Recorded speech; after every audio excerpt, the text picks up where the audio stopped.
On est parti sur une nouvelle escapade, un nouveau périple de 220 km, une grande première. J'ai jamais fait autant de distance.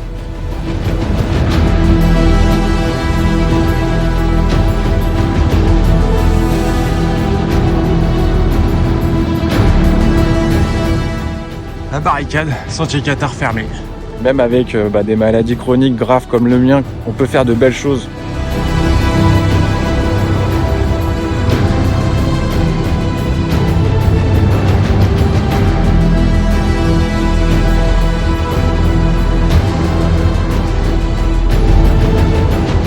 Bon, je suis avec Ricard. Hello, good morning. Ces premières étapes là, du sentier Qatar, il n'y a pas de supermarché, il n'y a même pas de supérette, il n'y a pas d'épicerie là pendant le mois d'avril, ils sont tous fermés.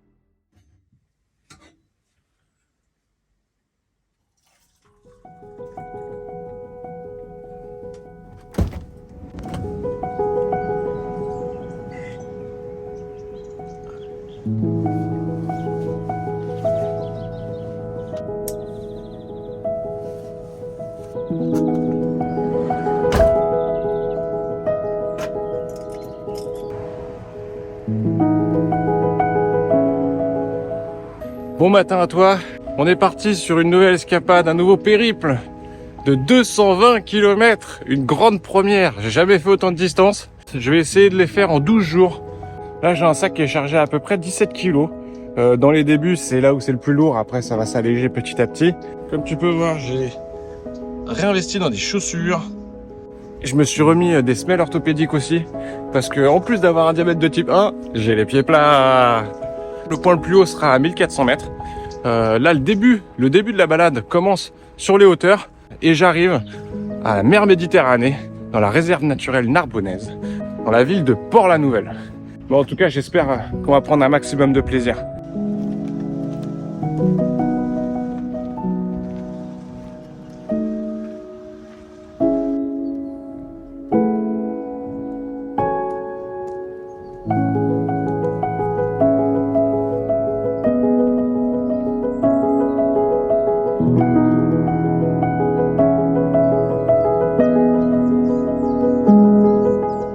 Faut savoir qu'on est le 1er avril, c'est le début du printemps. On est passé en heure d'été, donc là on commence à voir les bourgeons qui se mettent en place, les petites fleurs également qui commencent à éclore. Donc là le printemps en pleine montagne c'est aussi une première pour moi, 1er avril. Je suis jamais allé en montagne parce que je travaillais toujours. Ça c'est quelque chose, c'est un beau petit cadeau. Allez, on continue.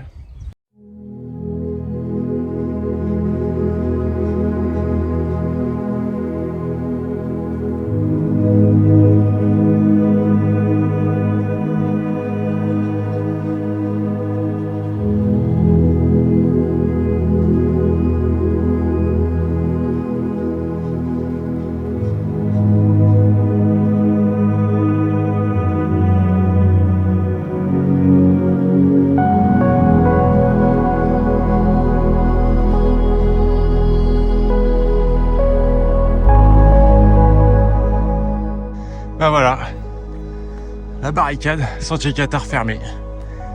Normalement c'est fermé pour l'hiver à cause de la neige. Donc les sentiers peuvent être un peu plus glissants, un peu plus dangereux dans le cas où on n'est pas suffisamment entraîné. Ce que je vais faire, c'est que je vais la tenter.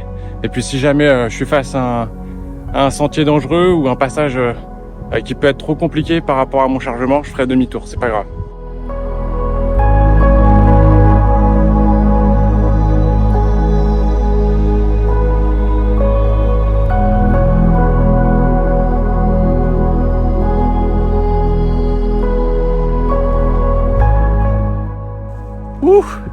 Là, je suis trop content. Je viens de croiser quelqu'un qui marchait. Je pensais que c'était le propriétaire des lieux qui a interdit ce passage. Et en fait, c'est un autre propriétaire qui est juste à côté, lui qui a des chevaux. Et là, il m'a dit dans dans à peu près 500 mètres. Prochaine barrière. Après, c'est bon, je passe cette propriété-là et c'est autorisé et je rejoins le GR. Donc, aucun problème, je suis content comme tout. Et donc là, on est reparti. Donc voilà, moi, c'est le GR 367. Et là, tu peux voir également les Sentiers Qatar.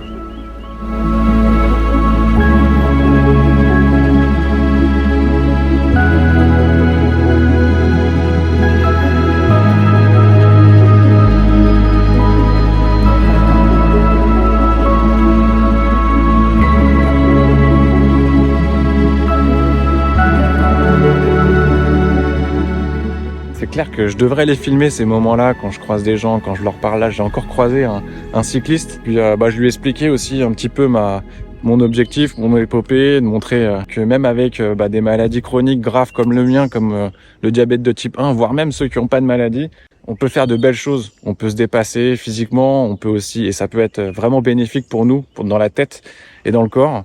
Ça fait depuis ce matin là que je monte. Ma glycémie, elle reste vachement basse, donc parce que je consomme vachement mes sucres. Mon corps est pas habitué là, ça lui fait un gros coup là, le fait de porter du lourd comme ça, un sac lourd de 17 kilos. Tagine de poulet à l'oriental, oui. J'ai, tu vois, des petits couverts comme ça, propres. Là, j'ai mon réchaud. Je fais. Et en fait, l'eau, je dois la mettre jusqu'à la ligne numéro 7. Tu fermes comme ça, t'attends 10-15 minutes, et là, ça va aspirer l'eau, et là, tu vas avoir un vrai repas. Allez, c'est parti. Celui-là, il est grave bon.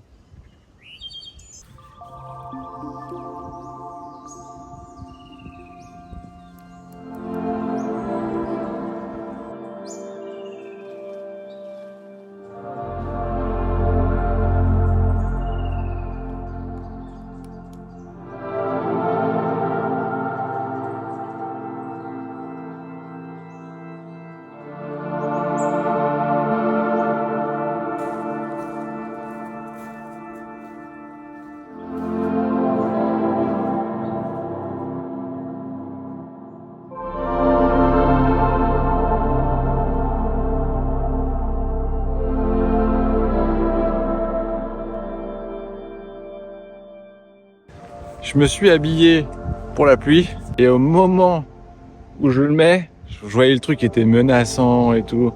Là, je vais te montrer, tu vas voir, c'est tout gris, ça fait du vent bien frais et tout. Dégueulasse. Au moment où je le mets, tac, éclairci, grand soleil, n'importe quoi. Ça change, mais alors là, le temps change, les températures changent à une vitesse incroyable.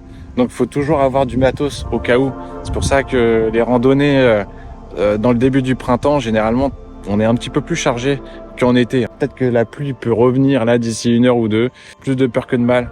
Allez, on repart.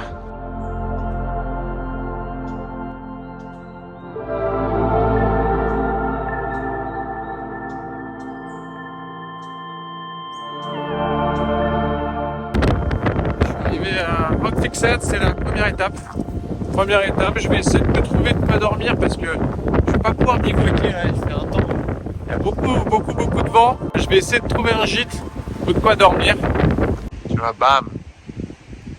Bon, là je suis devant le gîte, j'ai attendu à peu près 1 heure et là il pleut un truc de fou, je commence à avoir froid, là je tremble. Le gîte, le mec répond pas, j'ai essayé tous les logements et j'ai un petit bed and breakfast qui s'ouvre. Donc je vais faire demi-tour, j'ai 1 demi-heure là à passer sous la pluie jusqu'au gîte.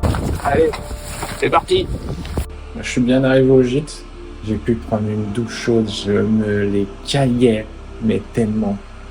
Le gîte, il est nickel. Là, je suis en train de me préparer un petit thé. Ce soir, je vais me faire une petite soupe au poulet. Et puis là, il y a une petite cuisine en fait commune, c'est un salon, c'est en 3 étages.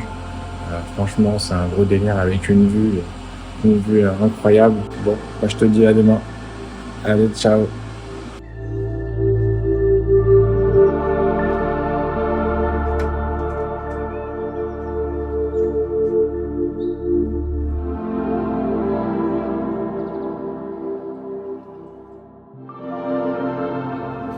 Bon matin à toi, la météo prévoit de la pluie aujourd'hui Et demain également. Et après, normalement, ça devrait s'améliorer. Mais un petit conseil, cette fois, je ne ferai pas la même erreur parce que dans 1 heure, je vais appeler des gîtes à l'étape d'arrivée, histoire de me sécuriser. Deuxième étape, 20 km encore. Et c'est parti. Allez!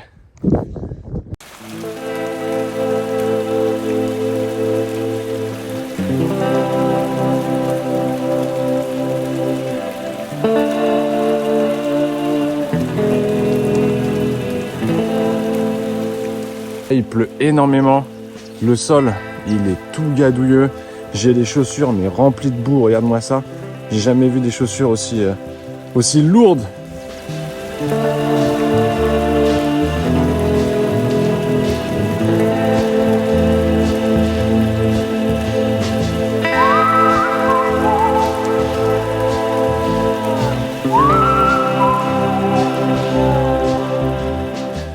Alors pour rappel, moi j'ai un diabète de type 1, je n'ai plus d'organes pour réguler mon taux de sucre dans le sang.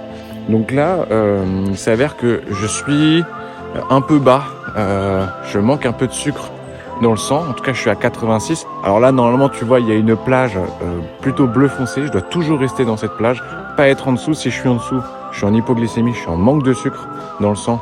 Donc mon cerveau après ne peut plus fonctionner et c'est là que je peux faire des comas carrément, mais ça m'est jamais arrivé. Et si je suis dans la tranche haute de cette plage, j'arrive en hyperglycémie. C'est dangereux dans la durée en fait.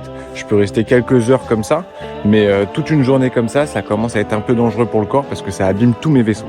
Donc écoute, là je vais reprendre du sucre. Ce qui est bien, c'est que j'ai pu garder des muesli, etc. du petit déj de ce matin. Je les ai emmenés avec moi dans des petits sachets plastiques. Donc là c'est top, je vais pouvoir me resucrer avec ça et après repartir.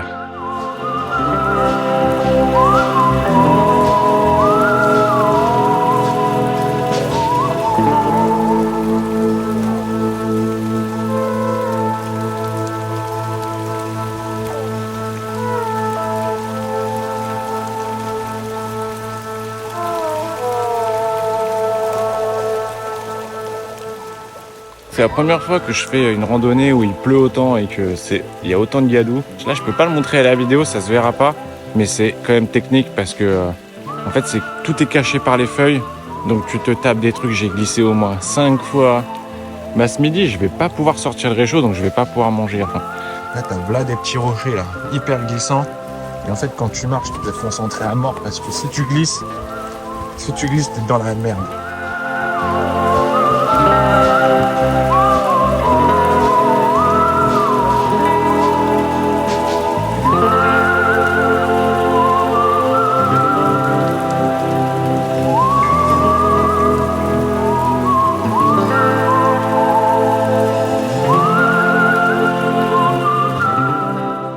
Bon, je suis bien arrivé au gîte.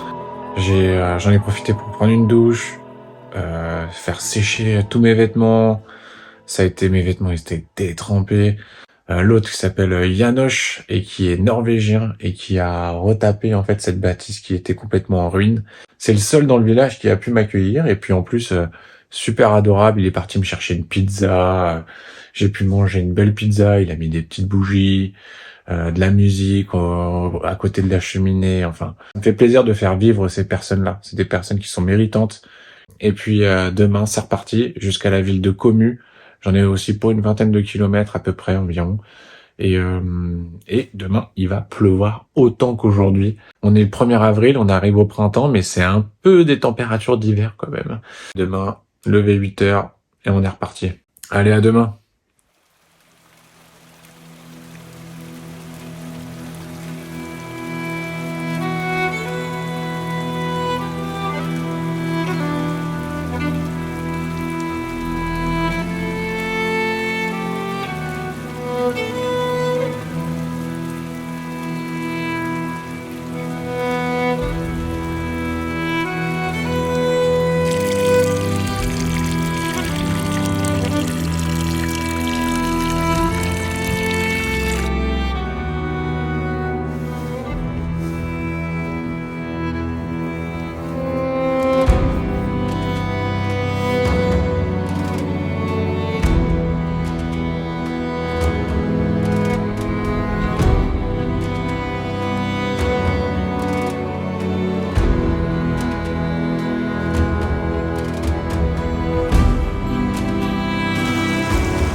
Bon, je suis avec Ricard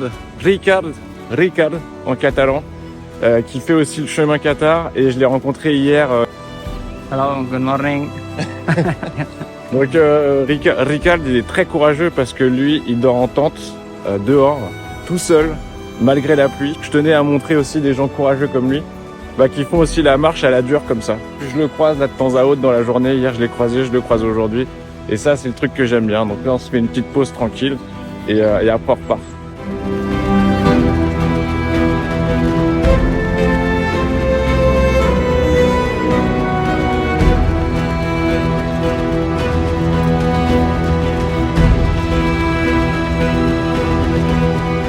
Bon bah ça y est, je suis arrivé, il est 15h30. Je suis arrivé bien plus tôt que prévu, voire même avoir le temps de boire une petite bière. Tu vois, il y a plusieurs lits là. Et en fait, ça, ce sont des chambres partagées. Il peut y avoir plusieurs personnes qui dorment. Mais là, ce soir, je suis tout seul. Début avril, je suis refait. Allez, ciao.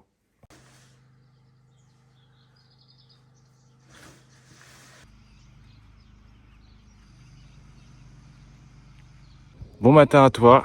J'ai pris un bon petit déj là pour bien me renflouer parce que là, je vais dépenser là. Et cette fois, ce soir, ce sera pas en gîte, ce sera en bivouac.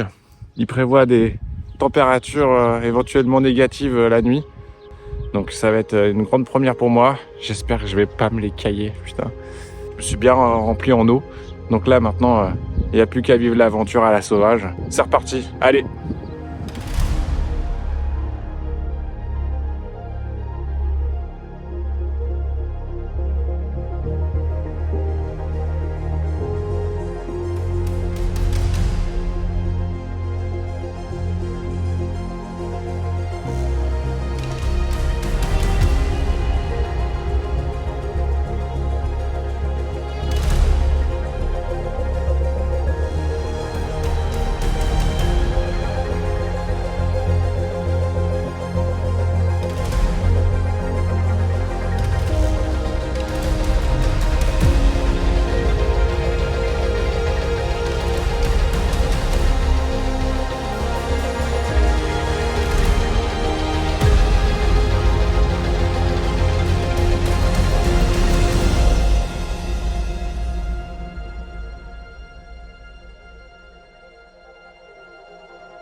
Super content parce que le beau temps est revenu, donc je peux enfin également sortir le drone. Il y a beaucoup moins de vent, beaucoup moins de pluie. Dans ces premières étapes là du sentier Qatar, il n'y a pas de supermarché, il n'y a même pas de supérette, il n'y a pas d'épicerie là pendant le mois d'avril. Ils sont tous fermés, c'est incroyable d'ailleurs.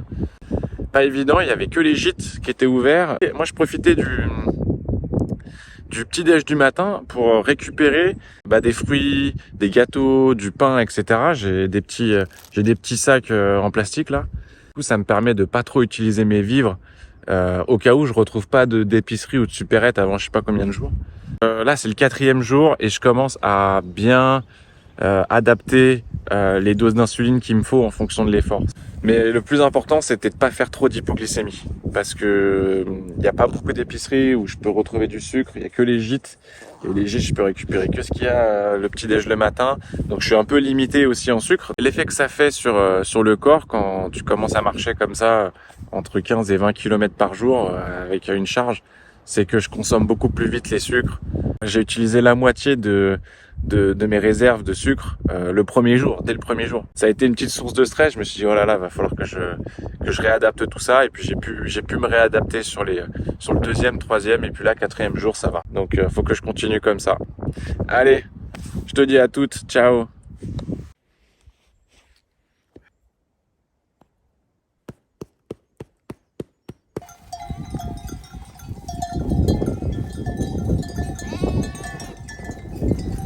Ça y est, fin de la journée. J'ai trouvé un endroit où me poser, où je vais pouvoir mettre la tente.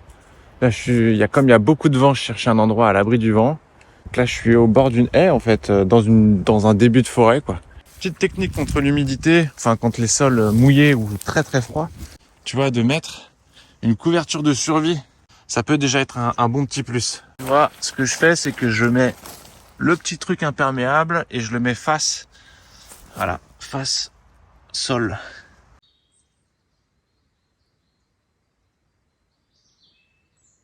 Il va être le moment d'aller se coucher tranquillement, fermer les yeux, même s'il fait encore jour, il est 20h30. Mais bon, je pense que avec ce que j'ai marché, je vais pouvoir bien dormir. Bon allez, je vous dis à demain.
Je peux commencer à me mettre en t-shirt pour la première fois. Ça, c'est le bonheur.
suis arrivé à la ville de Puvert et la ville est fantôme. Il y a même pas d'épicerie, il y a même pas de boulangerie. Je suis arrivé devant un gîte d'étape. Le gîte est vide. Pourtant la porte elle est ouverte. La porte elle est ouverte, je suis rentré dedans et tout. J'ai pu même me ravitailler en eau, il y a personne. Donc ce que je vais faire, c'est que je vais continuer, je vais essayer de m'avancer. Parce que demain, il me semble que la prochaine ville sur laquelle j'aurai la fin de l'étape, normalement, il me semble qu'il y a même pas une épicerie, il y a un Carrefour Market. Et là, ça va être pas mal, là, je vais faire une razzia. Et je vais essayer de me trouver un spot pour dormir ou planter la tente. Voilà le spot. Allez. Et ben ça y est, la première partie de ce périple touche à sa fin. Un beau résumé de 6 jours de marche, 3 jours de pluie, 230 rushs vidéo, 460 clics sur le bouton enregistré de ma caméra, 5 nuits, 35 heures de sommeil, et j'en passe car je suis déjà chiant. Alors ça vous a plu ? Eh ben j'espère en tout cas, parce que cette aventure attire sa source d'un choix qui m'est certes personnel, mais elle a encore une meilleure saveur car je vous la partage. Alors si vous êtes arrivé jusqu'à la fin, n'oubliez pas de me soutenir avec un petit like et surtout en vous abonnant à ma chaîne. Allez, je préfère vous dire à bientôt maintenant avant de spoiler la partie 2.